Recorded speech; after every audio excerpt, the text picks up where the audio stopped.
Thank you for joining us today for our first webinar in our Back to School campaign, which will cover ways to make food allergy management easier. This session is very timely as it can help you and your children get ready for the new school year.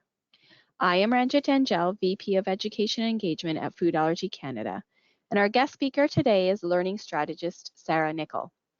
Before we get started, I wanted to note just a few items. This session is for informational purposes only.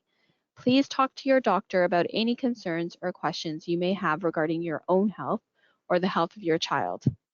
All participants are muted so we can keep the audio clear for the webinar. Thank you to everyone who submitted questions upon registration. If you have questions that come up during the session, please submit them in the question box. We will try to get to as many questions as we can at the end. Lastly, this session will be recorded and shared on foodallergycanada.ca afterwards, so you can watch it again and share it with others. And now I'd like to introduce our speaker for today, Sarah Nickel. She is a learning strategist with over 20 years of experience in designing effective learning programs. Through her work in corporate learning, she has consulted with many of the world's top brands to help them create enterprise learning programs supported by effective learning platforms. Based in Toronto, Sarah holds a Master of Education and is particularly interested in how behavioral science can help people build habits that will support their goals.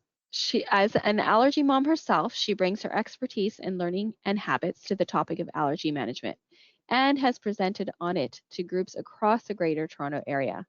Sarah recently published a new book called Learning Habits that she will share more on at the end of her presentation. Over to you, Sarah. Thank you so much, Ranjit, and I'm so happy to be here today with everybody. Thanks for joining.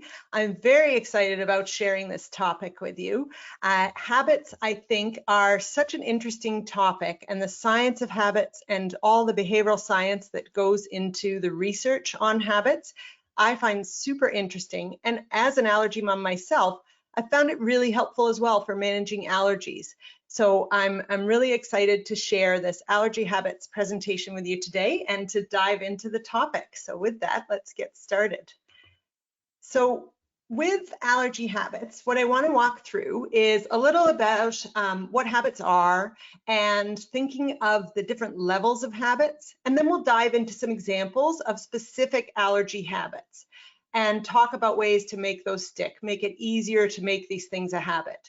And then we'll wrap up with a quick summary and get into the Q&A. So without further ado, let's dive in. So I want to start with a little bit of a different topic, and that's soccer. You might recognize the Canada World Cup team here. Unfortunately, they're not in the running anymore, but they did a great showing at the World Cup. And actually, this applies to habits because a few years ago, they did a study on some soccer players. They actually had Neymar, who is a world famous soccer player. He just signed with Saudi Arabia for a huge sum for playing professional soccer. He is one of the top soccer players in the world. And so what they did with him when he was playing for Spain was look at his brain with an fMRI machine, and they had him simulate running. And they looked at his brain waves while he was doing that, as well as they did the same thing with two other pro soccer players, as well as some amateur soccer players and some competitive swimmers.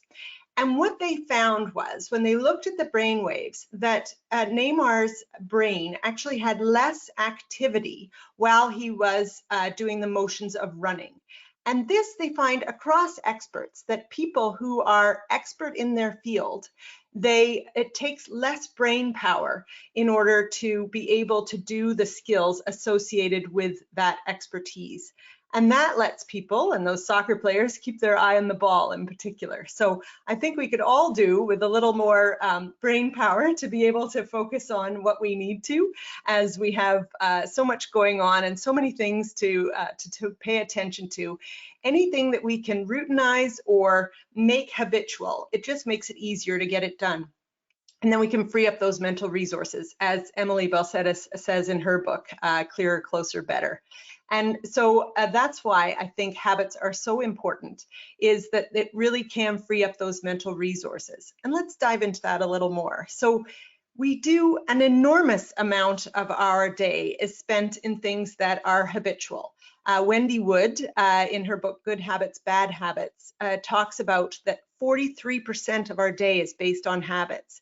But then when we want to make a change, we kind of think we need to have willpower to get that change done. And certainly willpower does help.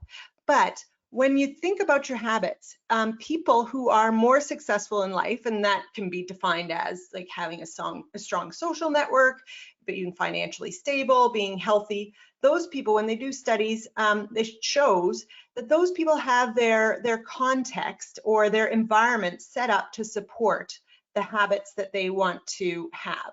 So for example, if you want to exercise every morning, putting your gym shoes by the door so that you remember you wanted to go for a run, just setting up little cues and prompts to make it easier to remember and do the things that we want to make habitual. Things like if you want to eat less junk food, then buying less junk food and not having that handy in the house can make that habit easier to stick to. And if we think about that 43%, it is a big portion of our day, and we can really look to optimize what we're doing to make it easier to get done what we want to. And that applies to allergy habits as well. So if we think about habits and why they're important, there's a lot that goes on in our brains that we're not always aware of. If we had to decide everything every day, then it would be exhausting. And so we use a lot of shortcuts. And you might have heard of Thinking Fast and Slow by Daniel Kahneman and their work with Amos Tversky. Those are two psychologists, and they did a lot of work on how we think and the shortcuts that we take in thinking. And so really what behavioral scientists and others have found is that we use a lot of norms and defaults. So we are social creatures. We just look for cues from the environment around us to make quicker decisions. And I'll dive into that a little more as we get into the topic as well. We also go with the default a lot. So for example, if when you join a new company, they have you automatically enrolled in the RRSP plan versus if you have to fill in a lot of forms to be in the RRSP plan, then it shows in research that the uptake on retirement savings, it's much higher when people are automatically enrolled. We just go with the default because anything where we have to think about it or fill in paperwork, that tends to increase the friction and we're less likely to follow that. So we use these mental shortcuts just to make it quicker to make decisions every day.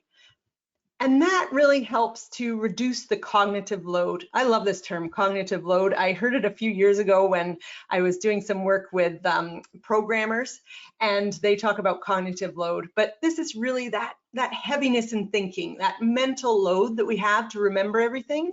And particularly as an allergy parent, I can empathize with this as well, because there is a lot that you need to remember, and sometimes it feels like a lot more than, say, if you didn't have allergies. But that cognitive load, it is what gives us decision fatigue, and we can help to reduce that cognitive load by making things habitual.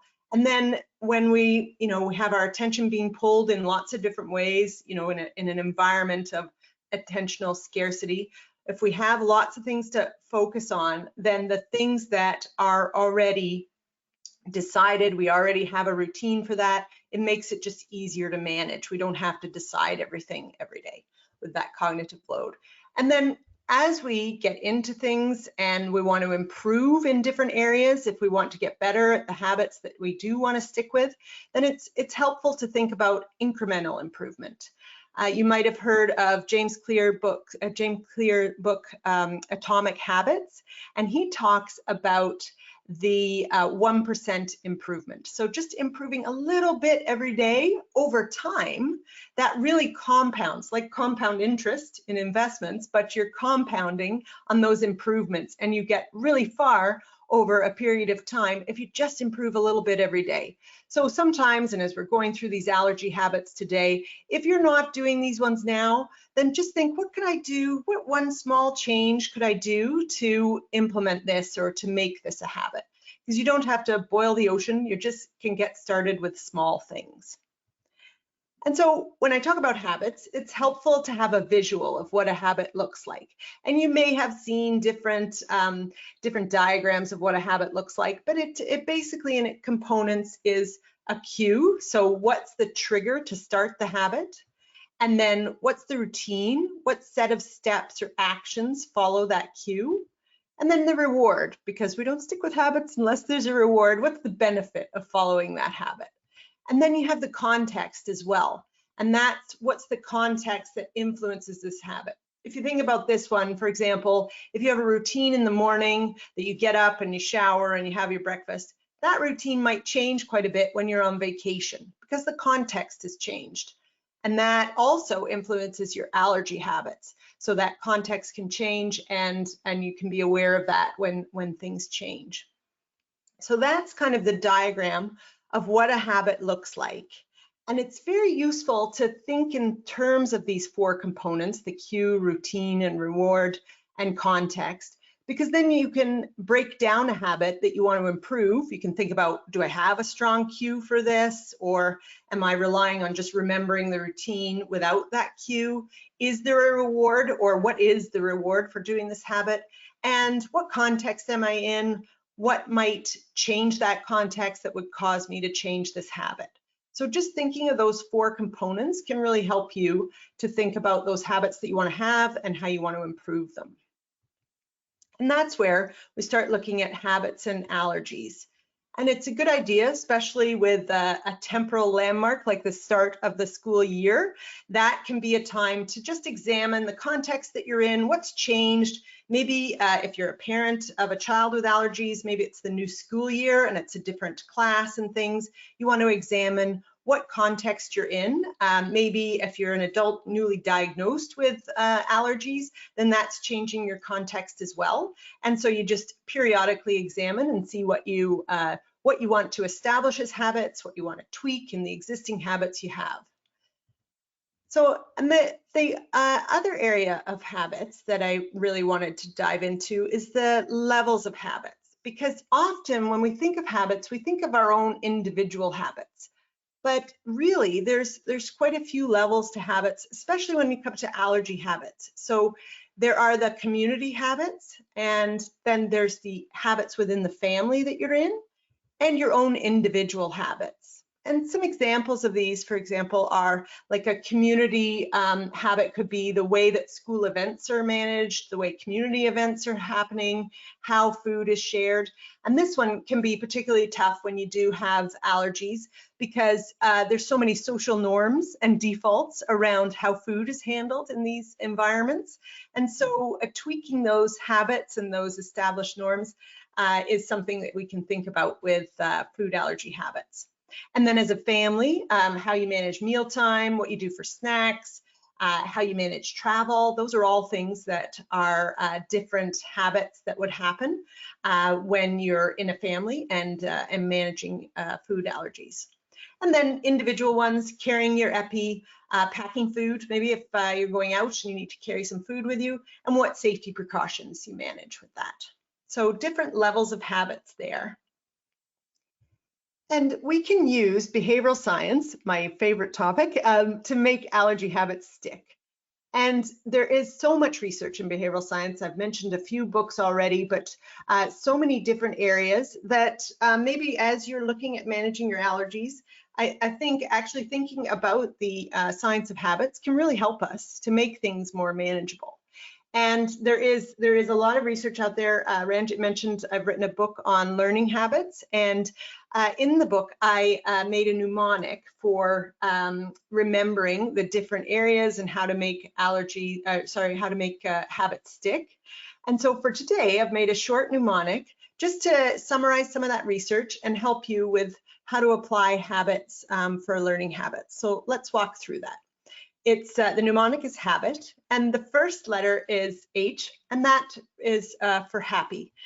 And so we really do with habits continue with things we enjoy, and so we're much more likely to stick with a habit if we enjoy it.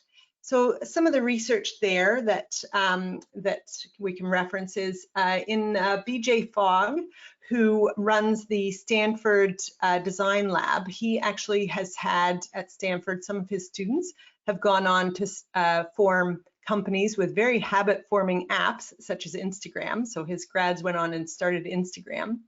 And he looks at the science of habits. And in his book, Tiny Habits, he talks about the importance of having a small celebration at the end of a habit. So if something goes well and that we want to make that habit stick, you can sort of release those endorphins in your brain, that dopamine. If you just sort of give yourself a high five, pat on the back, just a big smile, something to reinforce that a habit went well. And he's talking in the context of tiny habits.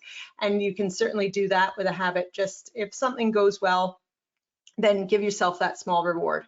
One that I use, for example, is when I have something done on my to-do list, I have it blocked on my calendar, and then I mark it a different color when it's done. And I just like that small reward that's done. But we're more likely to stick with habits if we enjoy them and have that reward at the end. So looking at that component. Another one, Katie Milkman, who's a professor at the Wharton School of Business, she talks about temptation bundling. So making something that you don't want to do, tie it with something you do like doing, and you're more likely to stick with it as well. So anything you can do to make it more enjoyable, it can make it stick better. The next letter is authority, and that's we're really influenced by who the messenger is, and we tend to listen to people that we respect, particularly leaders, people in authority, and we will use signs of authority as a shortcut to make a decision. So, for example, they did a study where there was an advertisement for a particular drug, and the person speaking about the drug was in a white coat. Now, the people who were in the study knew that the person speaking in the white coat wasn't a doctor, but they indicated they were more likely to buy that drug when the actor was wearing a white coat than when they weren't. Because we use that shortcut in our brains to think of a person in authority. So just thinking of who you respect, looking to authorities for ways to manage allergies. Of course, that's something we all do with listening to the allergist, Food Allergy Canada's resources, but that can be a shortcut to help us decide on things and stick with habits. Bunch is the next letter in the mnemonic. And that's where, like I mentioned with the social cues, those norms and defaults, we're very social creatures, and we use those social cues as shortcuts for decisions.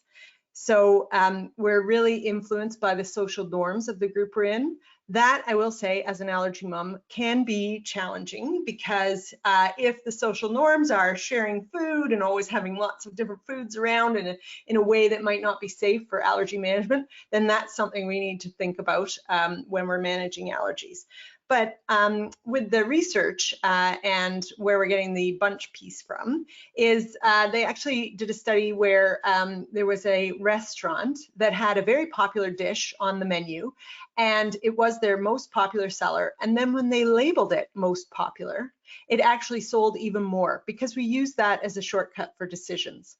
So we really are influenced and use those things as shortcuts. So we can set up our environment to support allergy management by thinking of that as well. And then idea. We like to do things that fit with the idea we have of ourselves. In research, it shows that people who identify with a particular political party, if they're asked about a particular issue, they may give their opinion on that issue, but then when they are told how the political party that they identify with thinks of that issue, they generally switch to the idea that the political party has on that issue, because they've already decided I am a X party, and so if the party thinks that, then I think that too. It's a shortcut that we use. So just remembering that about what we have of our idea of ourselves, that can support and help us stick with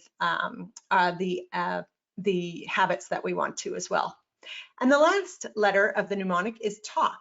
And that is that we tend to follow through with commitments if we share them with a partner or a group.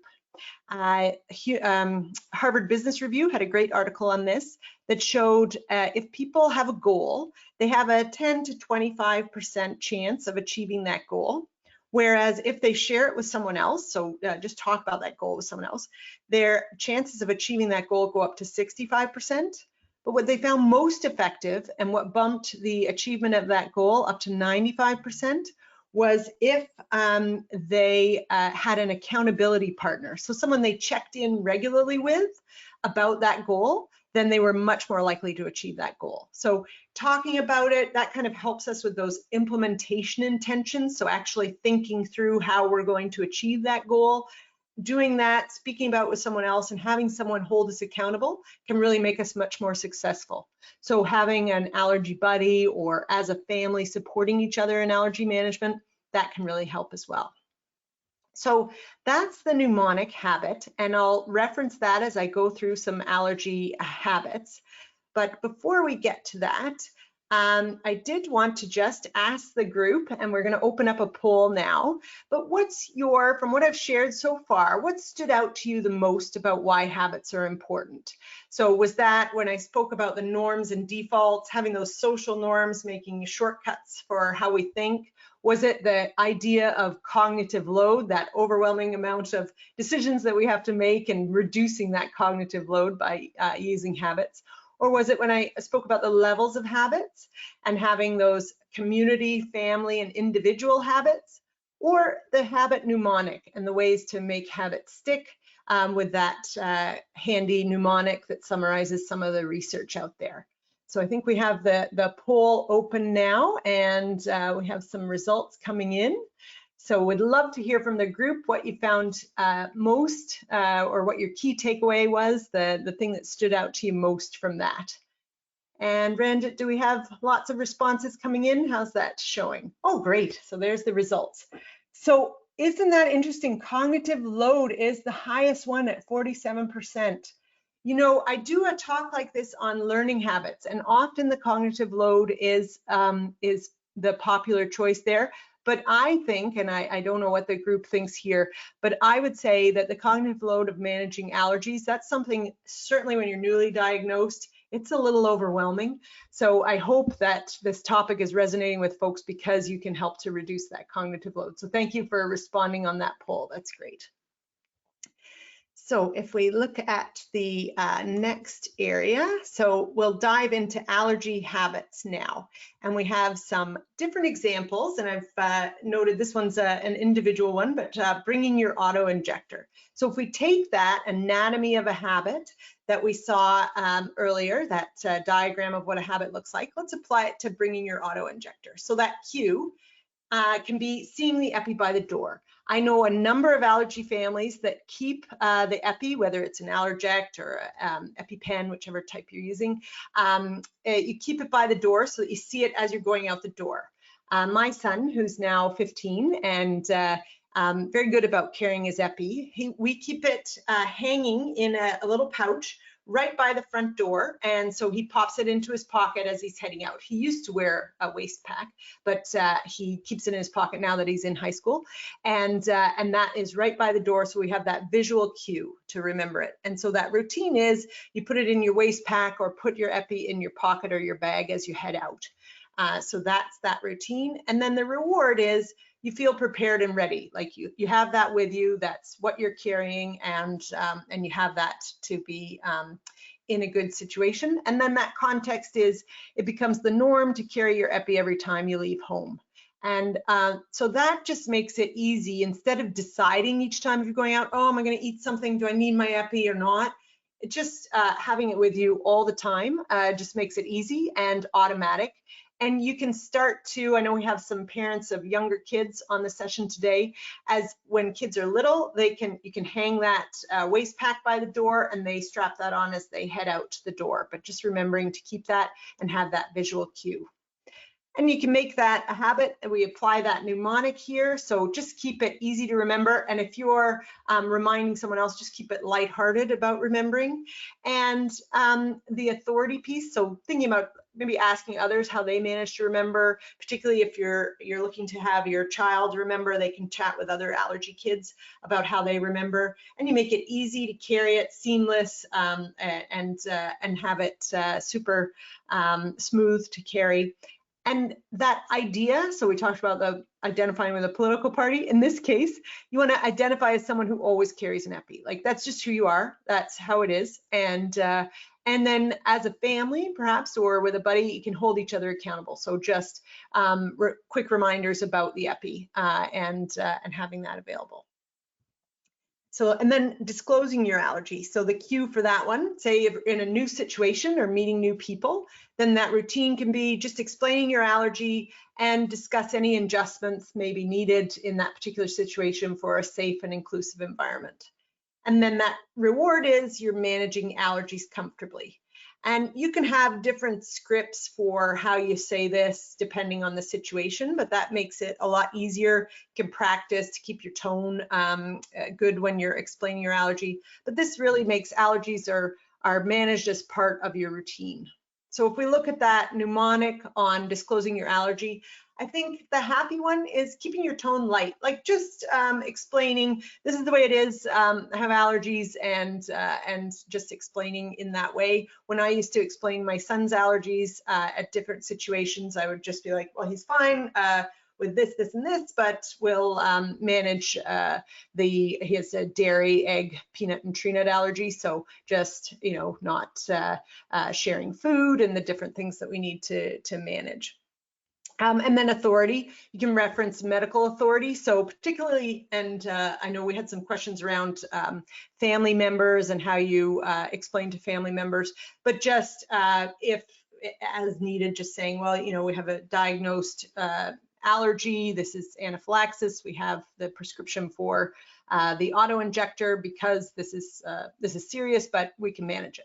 And then just giving examples of how you manage things, that can be really helpful for people so they know how this fits into the social situation.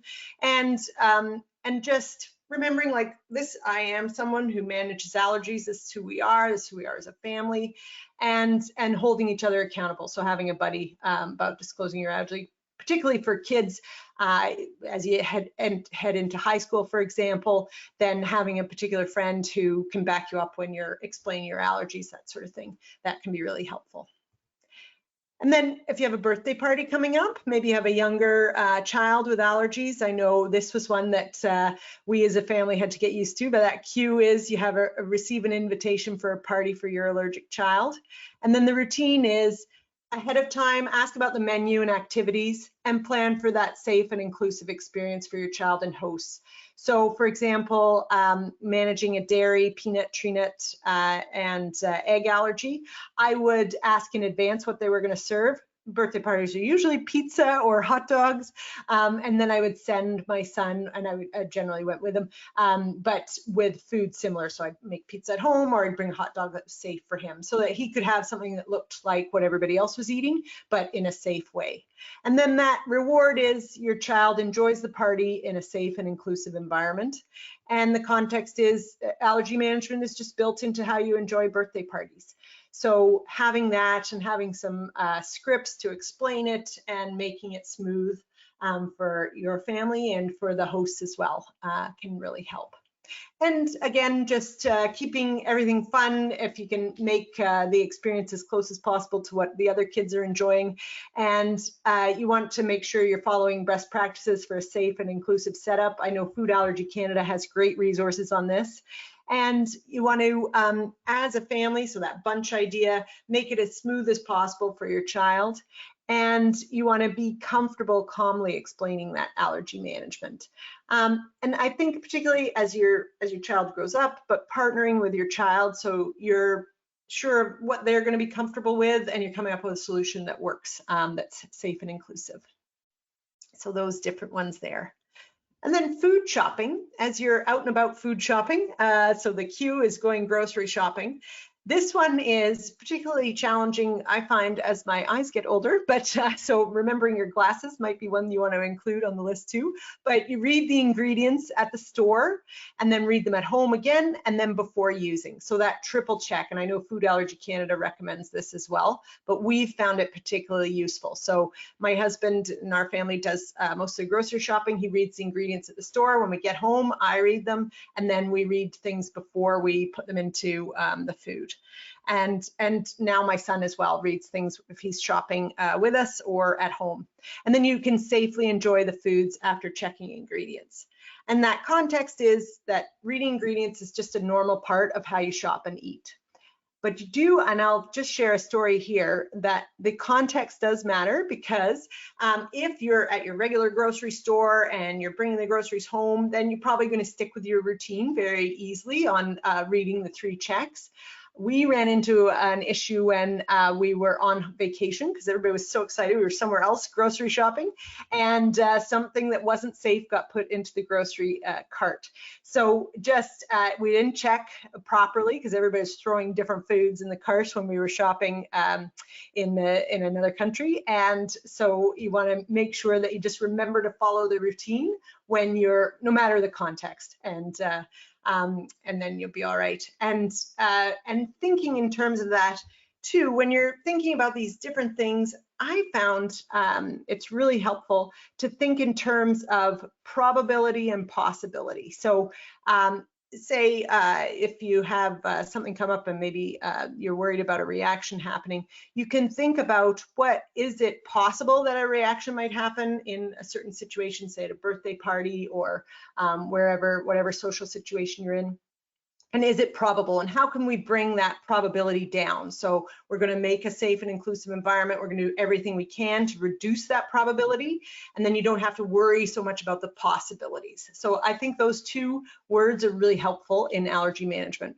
Just thinking about, because possibilities, you get a little overwhelmed with that cognitive load, but probabilities and doing what you can to manage things safely, having habits, that can really help you.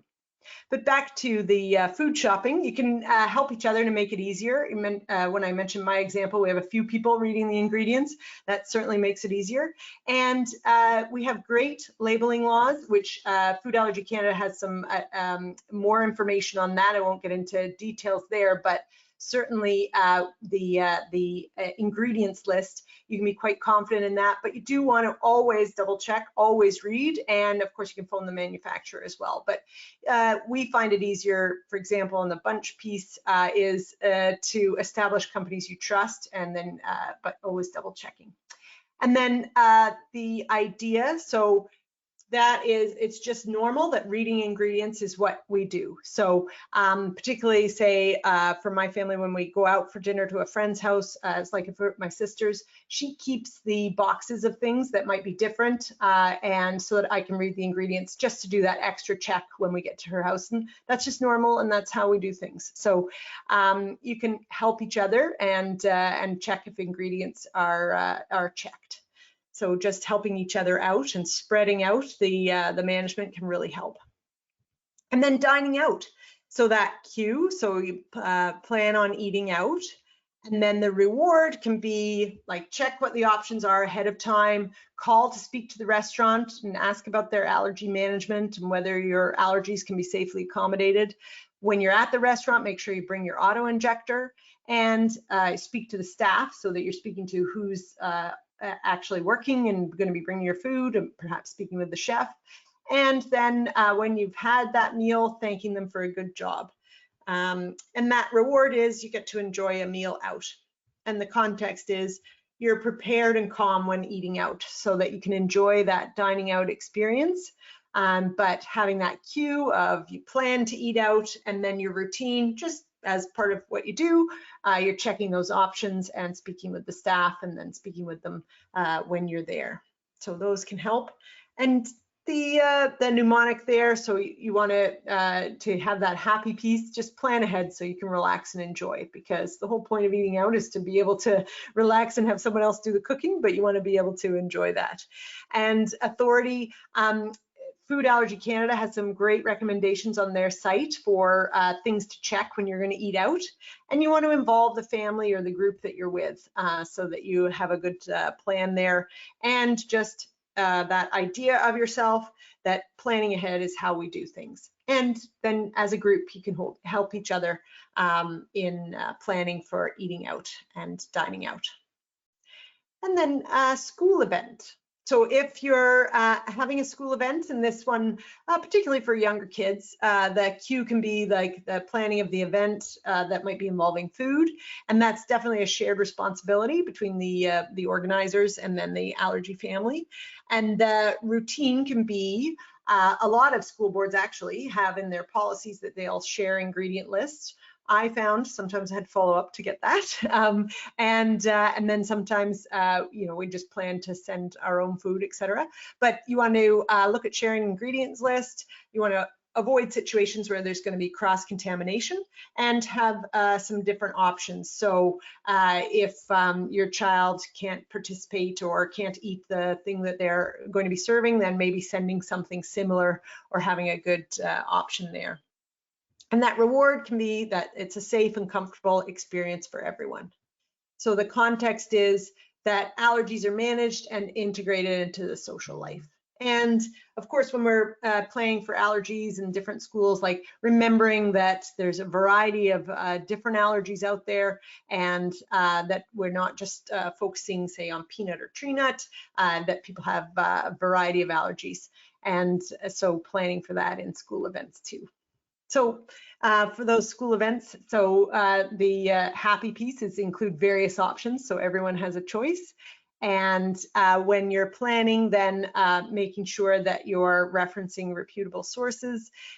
You want to have everybody in the loop. So if you are the person at the school planning an event, then bringing in or involving those allergy families if you can, that's a great idea. And as an allergy family, then making sure you're aware of the events happening and helping to make that a safe environment for your child. So you can have different options available to make that safe. And then on having a reaction. So hopefully, having followed all of the great allergy management, we don't run into having a reaction. But if it does happen, then you have that cue, which is the evidence of a reaction, and your routine. And this is where, particularly if you already established what you're going to do, if there is a reaction, you can feel a lot calmer when things do happen. But of course, you want to administer the epi and then call 911 and say someone is having an anaphylactic reaction, and then you go to the hospital. And the reward is that reaction is managed safely. So of course, you'll be following your medical advice on when having a reaction, but you can be assured if you've already established what you're going to do and you say practice, you can get those great practice EPIs to know how to use them, then you're going to be more confident and you know that allergic reactions are managed safely.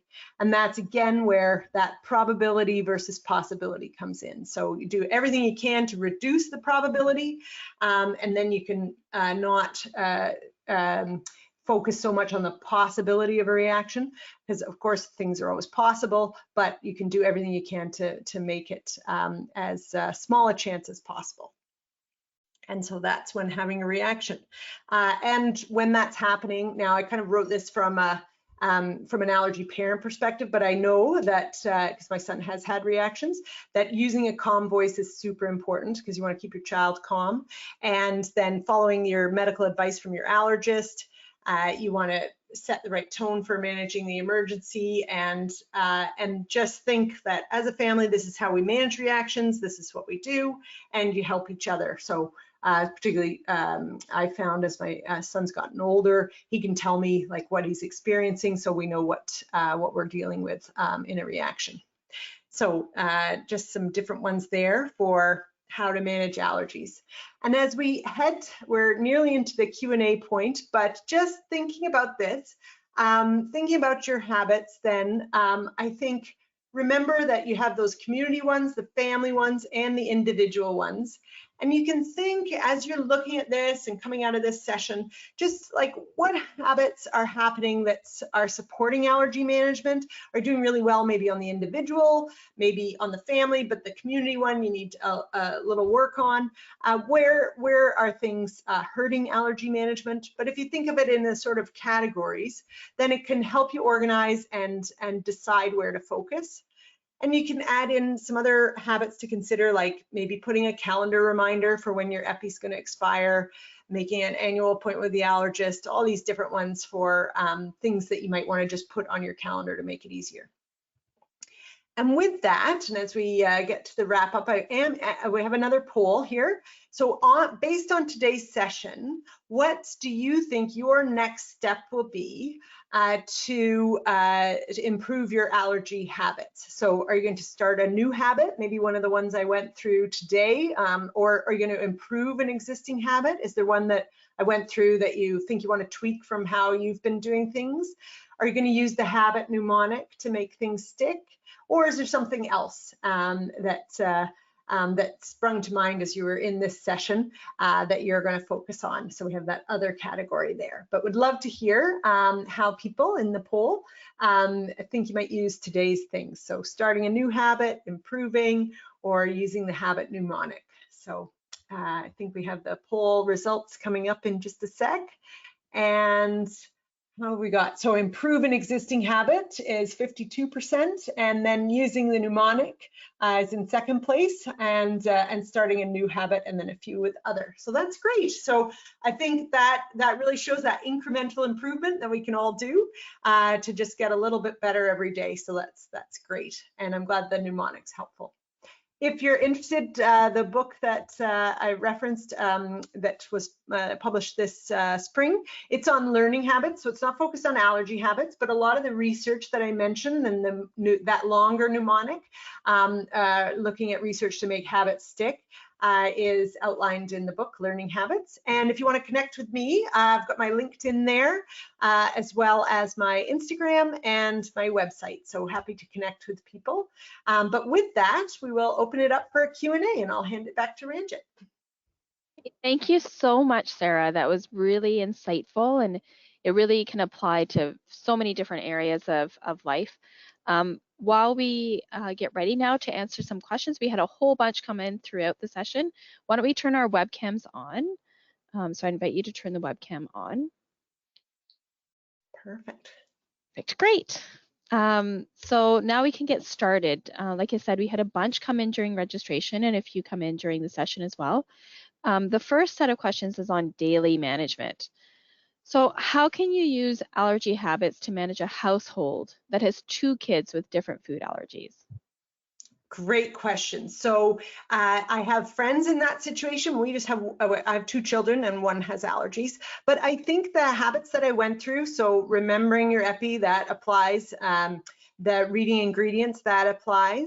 You might have some slightly different habits, like for example, you need to maybe expose one child to the allergen that the other child's allergic to, and the different medical advice that you have there with making sure people don't develop other allergies by exposing to allergens. So you might want to have a routine and a habit around that.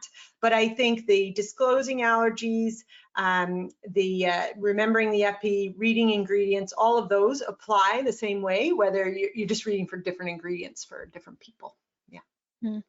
Yeah, no, I agree. I think that it's really following the same type of principles. Can you give tips for allergy management for teenagers? Yes, and I would love to hear other people's tips too, because I am a teenager, but I will say, so one tip I would have is like make it a conversation with your child. So what I kind of touched on that with the birthday party, like, and obviously that's not for a teenager, but you want to make a plan that works together. So making something that works, maybe like, for example, my son switched to the Allerject when he was a teenager because he wanted to put it in his pocket instead of wearing the EpiPen in a waist pack. And then having conversations around eating out. If they're going out without you, then they've already seen, I would think, as they're growing up, they've heard you explain things, they've had some practice, and then just continuing on with those habits, like this is how we do things. We read ingredients, we carry the epi, we make arrangements when dining out, all of those. Then you do those as a family, and then when they're on their own, they have that example and they've learned to advocate for themselves and can do that. But I think just making sure that those habits are continuing, it's an ongoing challenge, but something that I think you can establish, and I think maybe the habit mnemonic can help with that, like just having the right tone as you're going through things, referencing authority, all of those areas, and sticking, and maybe the anatomy of the habit, thinking about which ones might be working for your teen and which ones, maybe having that conversation about what's your cue for this and what's the routine we're going to follow. You can use that to have those conversations too. Yeah, because it's a little bit different because they'll be taking on more responsibility for their allergy management. So I guess it really depends on that transition and when that transition happens too. So this question is similar, but it's meant for what are some new allergy habits for parents so they can help their teens navigate allergies? Yes, so I think some new habits for parents is the habits that you are transitioning that responsibility. So for example, like my son now, he'll go to a restaurant without us, with friends. And so what I would have done if we went to a restaurant, obviously, sometimes we would bring food, or I would talk to the restaurant. So either he's going to speak with the restaurant, or what he chooses to do is actually eat beforehand and then not eat when he's out at the restaurant. So just having that conversation and deciding what cue you're using together, what they're going to be doing, what their routine will be, getting them to think about that. And I think having that idea of this is how we manage allergies, we always carry the epi, we always read ingredients, and having that established and continuing to reinforce it can be really helpful. Yeah, I would say those areas for transitioning. Okay, perfect. We had a question about a child being away at university. So it was more around how to navigate, build allergy habits around parties, social gatherings safely, dating. I mean, I'll also note we have a ton of tools and tips and resources on our site as well on managing in different environments. But do you have anything you can talk to referencing that time of life?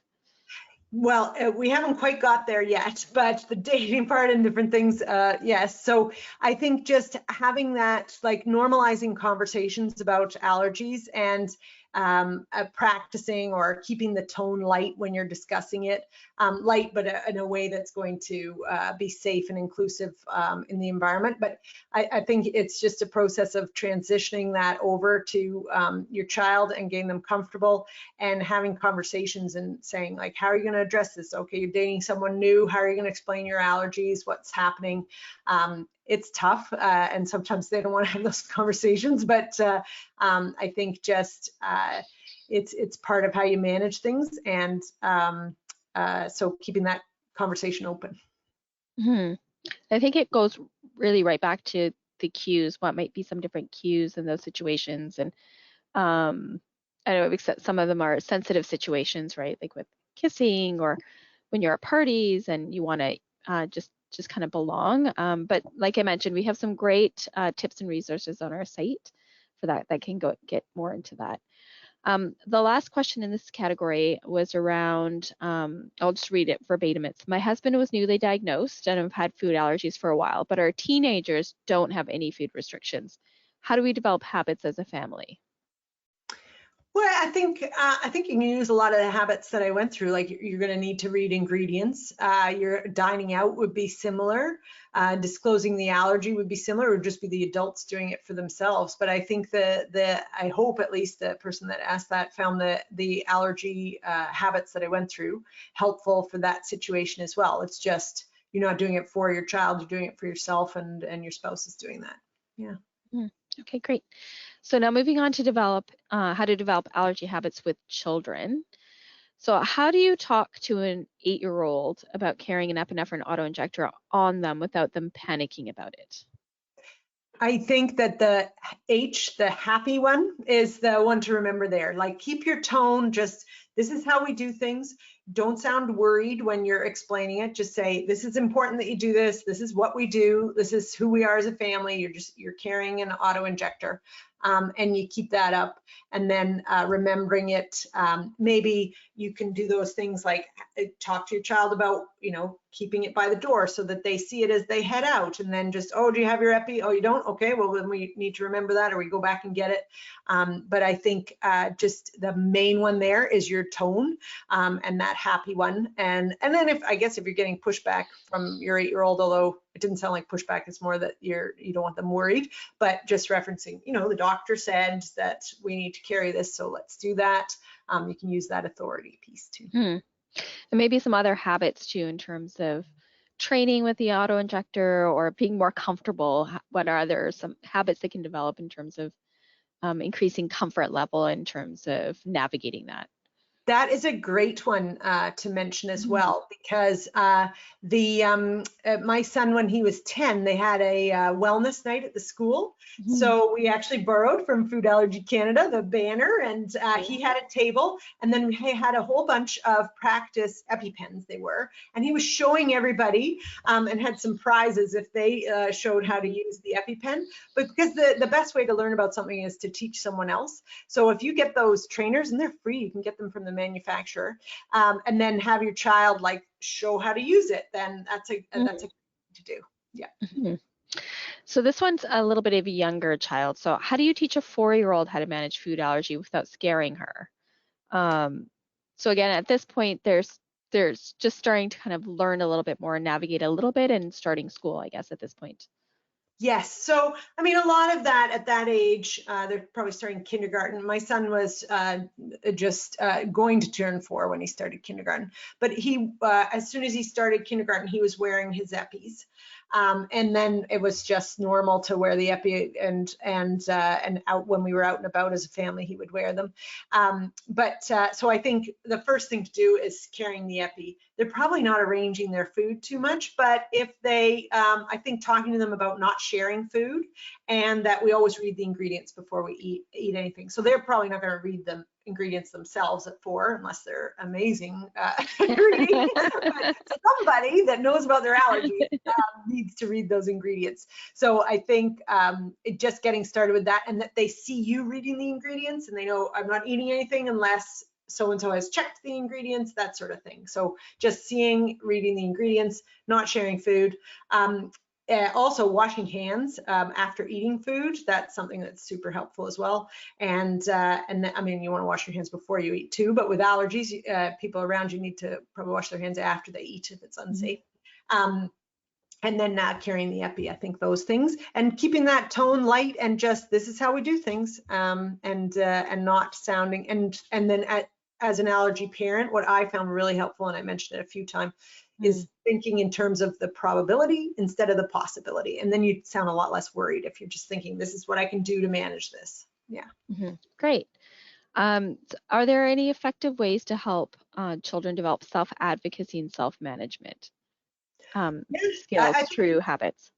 I think that getting that practice auto injector, they can show others how to use the auto injector. And then if they hear you explaining the allergies in a calm manner, then they can, you can ask them to explain it sometime. They may not be comfortable, but they can get to that point of being comfortable. So, because sometimes what we want to do is sort of protect them and make them not feel different. So we might want to do those things without them seeing. But it's actually really good for them to see you explaining the allergies and seeing those habits, because that's the thing with any habit, actually. Like sometimes if they're not seen, then we don't see those social norms, and you want to establish those social norms within your family and then in the environment that you're in. So seeing your child seeing you do that can help them self-advocate later as well. How important is practicing things in developing habits? I don't know if you have insight in terms of, if you practice it X number of times and then it naturally starts developing the habit within you. Yes, so that's a great question. And sometimes you hear about you can establish a habit after 21 days. That is totally not true. That was based on some other research that had really nothing to do with habits. So, Katie Milkman just posted about that on LinkedIn, that professor at Wharton. So you need to stick with a habit, and sometimes they don't work so well, but then you just keep going at it. So I think setting the context and making it as easy as possible to follow those habits. They actually, in behavioral science, have the idea of nudge and sludge. So nudge is like just using those behavioral biases we have to just nudge you along in the way that you want to go, so you can set up your environment to help nudge you the right way.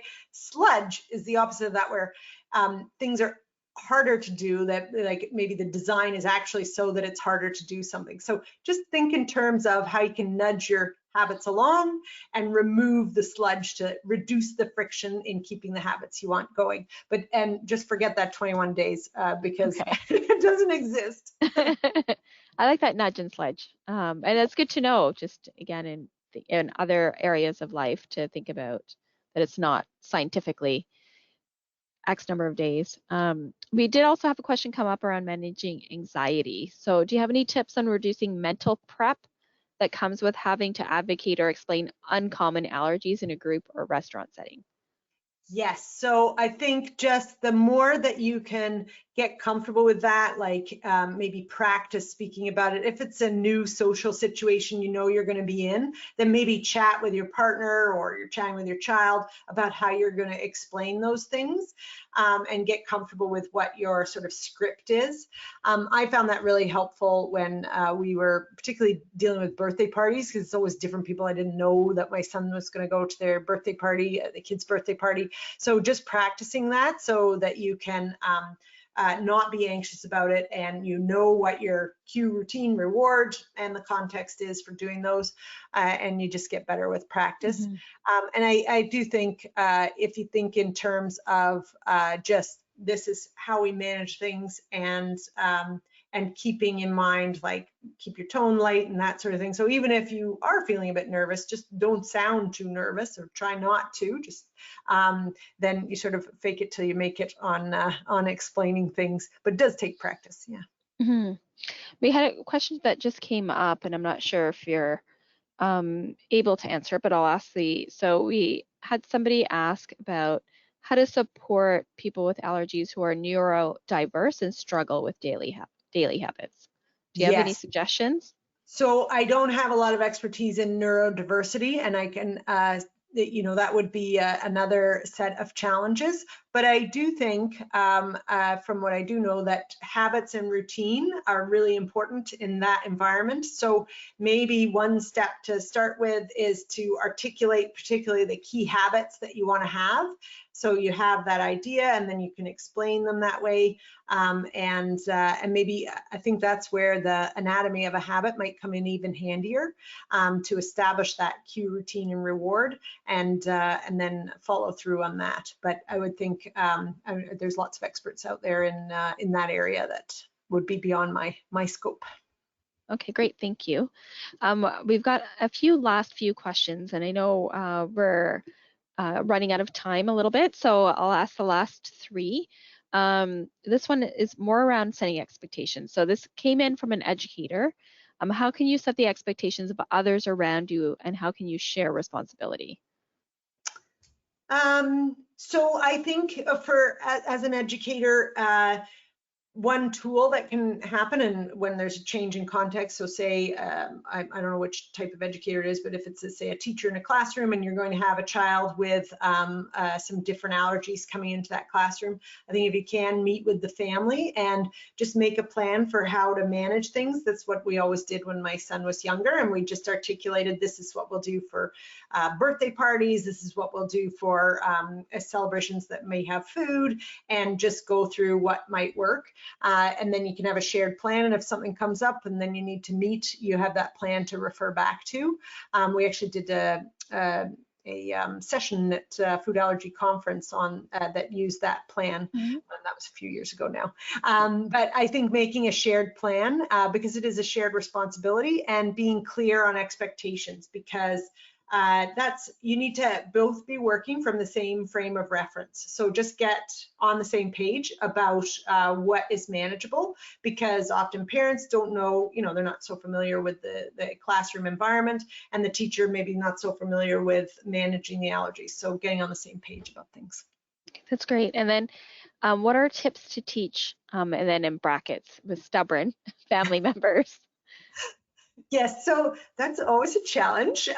So I know, for example, with my son, if you eat melted cheese and then kiss him, he'll get hives. So, we don't want that. So I think just explaining to family members, I think using the happy and the Mhm. authority, just to say, this is how we manage things, this is how we do things, and you get everybody on board. You can have some of those conversations before getting together. Like sometimes I'll do emails with people beforehand to plan things out. But I think you just explain, this is how we do things. And so if we're getting together, this is how it has to be. But establishing those parameters is super important, but always, yeah, it's a challenge even if you don't have allergies sometimes with family members. I know. So thinking about how to manage that and use the tools in the habit and the habit mnemonic to help with that conversation. Okay, great. And the last one is around managing in the workplace. So, how to manage allergies in the workplace when people know very little about allergies and there may not be a lot of accommodations. So, do you have suggestions on that? Yeah, I think the tools that we went through, like disclosing your allergy, following the same kind of habit routine there, and then use the mnemonics. So the tone, authority, just talking about this is how I manage things, the idea. I think you can use those tips that I went through to help in the work situation too. Yeah. Okay, perfect. Well, thank you so much for your incredible insight. We certainly learned a lot, and it's really great to be able to take something that we might have thought about in other situations and other parts and how that can relate to allergy management. So thank you so much, Sarah. I'm going to just wrap up in the next few slides. So I invite you to turn off the webcam at that point, and we'll share our screens back. Um, there we go. So coming up next, now following the session, you will get a survey that asks for your thoughts about the webinar. Please do take a moment to do the survey. It's very short, it's only a few questions. It really helps us to improve our programming and how we can serve you better and provides us with your insight on what other topics you would like us to cover. So please take a few moments. It's going to pop up on your screen after this and you'll get an email as well. We do have a host of back to school resources on our site. Be sure to check them out at foodallergycanada.ca/back to school. There you will find videos, handouts, hacks like the one that you see on your screen, and much more. It's all to really help you manage confidently during this for August and September timeframe. And also, you go there, you'll be able to learn more about our More Than Peanut social campaign. That's really all about creating awareness for all allergens to help prevent reactions. So the posts are very fun and very shareable, and they have a lot of insight. So all you really need to do is share them, and it really helps to broaden the reach and amplify the message. So if we could get your help there, that would be fantastic. In September, we have 2 more webinars coming up. Our September 19th session is focusing on navigating milk allergy and how to address nutritional and other challenges posed by this priority food allergen.